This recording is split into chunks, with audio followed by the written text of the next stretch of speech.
Now go to Job 42 and verse 10 and look at this interesting incident. And the Lord turned the captivity of Job when he prayed for his friends. Also the Lord gave Job twice as much as he had before. யோபு 42வது அதிகாரம் 10வது வசனம். யோபு தன் சிநேகிதருக்காக வேண்டுதல் செய்த போது கர்த்தர் அவன் சிறையிருப்பை மாற்றினார். யோபுவுக்கு முன்னிருந்த எல்லாவற்றை பார்க்கலும் இரண்டத்தனையாய் கர்த்தர் அவனுக்கு தந்தருளினார். Now I want you to note this verse very, very clearly and slowly. கவனமாக இந்த I'm going to repeat it again. And the Lord turned the captivity of Job. கர்த்தர் யோபுவின் சிறையிருப்பை மாற்றினார். And the Lord turned the captivity of Job. கர்த்தர் யோபுவின் சிறையிருப்பை மாற்றினார். If you read like that, you won't get the full answer. இப்படி நீங்க படிச்சீங்கன்னா உங்களுக்கு முழுவதும் புரியாது. The answer is in the next word, when. எப்பொழுது மாற்றினார்? When. எப்பொழுது?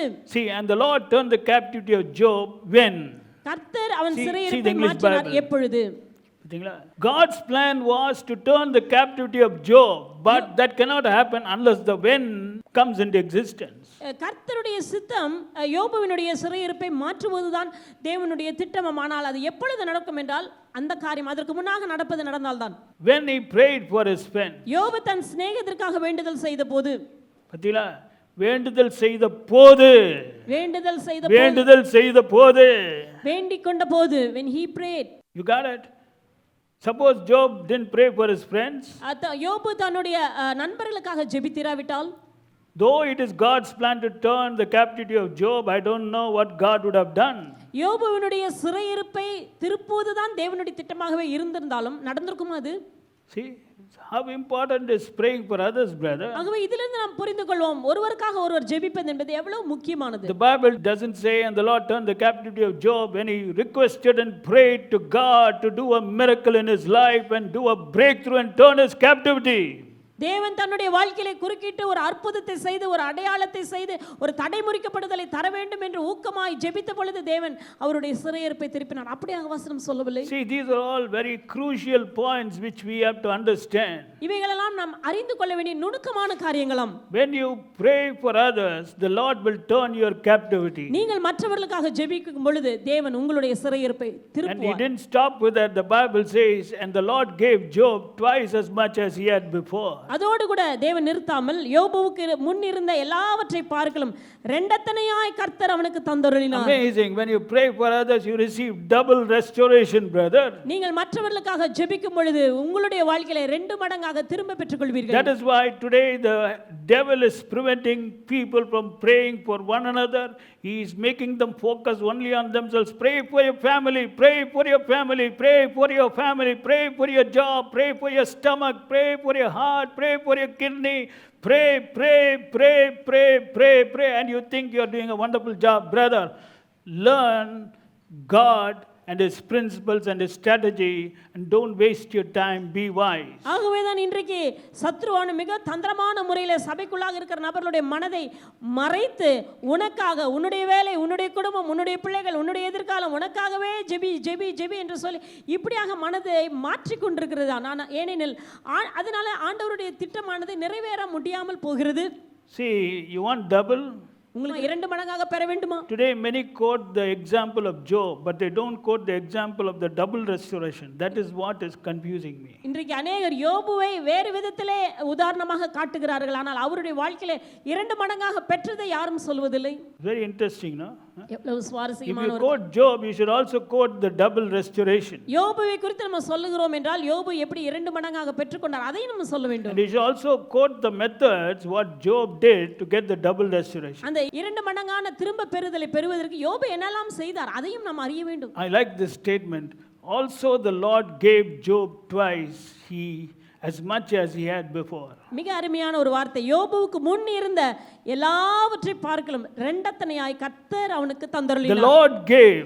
கர்த்தர் அவனுக்கு தந்தருளினார். The Lord gave. கர்த்தர் தந்தார். The Lord gave. கர்த்தர் தந்தார். The Lord gave. கர்த்தர் தந்தார். Who is my God? என் தேவன் யார்? He is one who gave. கொடுக்கிறதான தேவன். How much does he give? எவ்வளவு கொடுக்கிறார்? Twice as much as I had before. முன்பு எனக்கு இருந்ததை பார்க்கலாம் இரண்டு மடங்காக திரும்ப தருகிற தேவன். Double restoration, brother. இரட்டிப்பாக திரும்ப தருகிற தேவன். Not for selfish prayer. சுயநலமான ஜெபங்களுக்கு அல்ல. It's for praying for one another. ஒருவருக்காக ஒருவர் ஜெபிக்கும் I'm பொழுது telling you, when all of us are going to pray one for another, we are not only going to see our captivity turn upside down, but we are going to see double restoration in our life. ஒருவருக்காக ஒருவர் நாம் ஜெபிக்கும் பொழுது நம்முடைய வாழ்க்கையில் இருக்கிறதான சிறையிருப்புகள் மாறுகிறதை நாம் பார்ப்பது மாத்திரமல்ல, முன்பு இருந்ததை பார்க்கலாம் 2 மடங்காக நாம் பெற்றுக்கொள்ள போகிறோம். God is interested in our welfare. தேவன் நம்முடைய நன்மையை தேவன் விரும்புகிறதான தேவன். And because he loves us, he is also teaching us how to trigger his power. அவர் நம்மை இப்படியாக விரும்புகிறதுனால எப்படி அவருடைய வல்லமை தூண்டி விடுவது என்பதை நமக்கு போதிக்கிறார். That is why you should not faint when things are becoming bad. ஆகவே சூழ்நிலைகள் மோசமாக மாறுகிறதுனால மனசோர்ந்து போய் விடாதீர்கள். Don't faint. சோர்ந்து போகாதீர்கள். I know some believers faint when things are not going right. காரியங்கள் தங்களுக்கு சாதகமாக நடக்காவிட்டால் சில விசுவாசிகள் சோர்ந்து போய் விடுகிறார்கள். Don't faint, brother. சோர்ந்து போகாதீங்க. You may have committed a mistake. தவறு செய்திருக்கலாம். Everybody commits a mistake. எல்லாரும் தவறு செய்கிறார்கள். God is not one who says you have committed a mistake, you are doomed for failure and destruction. நீ ஒரு முறை தவறு செய்து விட்டாய், அவ்வளவுதான், உன்னுடைய வாழ்க்கையே முடிந்தது, இனி உன்னுடைய வாழ்க்கையில் தோல்விதான் என்று ஆண்டவர் அப்படியாக நமக்கு நியமிக்கவில்லை. He always says, return ye to the stronghold. அரணுக்கு திரும்ப, return ye to the stronghold. அரணுக்கு திரும்புங்கள் என்று Return ye to the stronghold. அரணுக்கு திரும்பு. He didn't say faint. அவர் சோர்ந்து போ என்று ஆண்டவர் He சொல்லவில்லை. say return. அரணுக்கு திரும்பு. Today I declare I'll restore double unto thee. இரட்டிப்பான நன்மையை தருவேன், இன்றைக்கே நான் தருவேன். Double. இன்றைக்கே நான் தருவேன். Double. இரட்டிப்பாக. For your shame you shall have the double. உன்னுடைய அவமானத்துக்கு வெட்கத்துக்கு பதிலாக 2 மடங்காக பெறுவாய். Always God gives double. எப்பொழுதுமே தேவன் நமக்கு 2 மடங்கு தருகிற தேவன். That's why you should not faint when things are not going well. காரியங்கள் நன்றாக நடக்கலனா அந்த நேரத்துல சோர்ந்து போகாதீங்க. Come here, brother.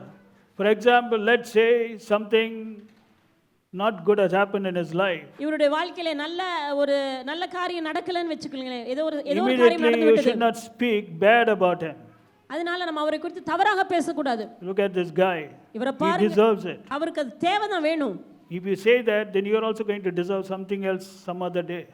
இப்படி நீங்க சொல்லுவீர்களானால், மனதிலே நினைப்பீர்களானால், உங்களுடைய வாழ்க்கையில இப்படி இது நடக்க போகுது, அப்படியே ரிட்டர்ன் ஆகும். அது திரும்ப உங்களுடைய வாழ்க்கையில நடக்கும்.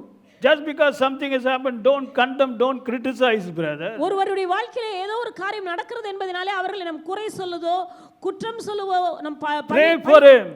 பழித்து நம்ம Pray for பேசக்கூடாது. him. அவருக்காக நாம் Pray ஜெபிக்க for வேண்டும். him. ஜெபியுங்கள். Lord, ஆண்டவரே, turn his captivity upside அவருடைய down, Lord. சிறையிருப்பை திருப்பும் ஆண்டவரே.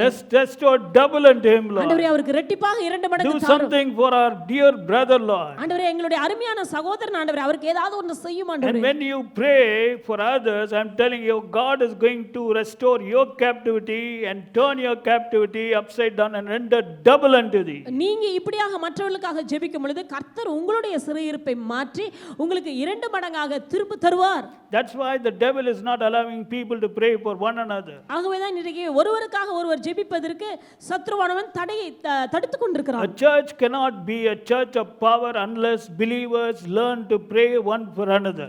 சபையானது வல்லமையின் சபையாக இருக்கவே முடியாது. இந்த பிரின்சிபல், அதாவது இந்த முக்கியமான காரணத்தை சபையானது கற்றுக்கொள்ளாவிட்டால், ஒருவருக்காக ஒருவர் ஜெபிக்க வேண்டும் என்கிற இந்த முக்கியமான காரியத்தை சபை கற்றுக்கொள்ளாவிட்டால் வல்லமை நிறைந்த சபையாக இருக்க முடியாது. Job was a wise man. யோபு ஞானமுள்ள மனிதன். He did what God wanted. யோபு தேவன் எதிர்பார்த்த காரியத்தை செய்தார். God was waiting for him to pray. யோபு ஜெபிக்க வேண்டும் என்று தேவன் எதிர்பார்த்தார். God was waiting for him to pray. ஜெபிக்க வேண்டும் என்று தேவன் எதிர்பார்த்தார். And when he prayed, the Lord turned the captivity of Job. ஜெபித்த பொழுது தேவன் யோபுவின் சிறையிருப்பை மாற்றினார். And rendered double. 2 மடங்காக இரட்டிப்பாக தேவன் தந்தார்.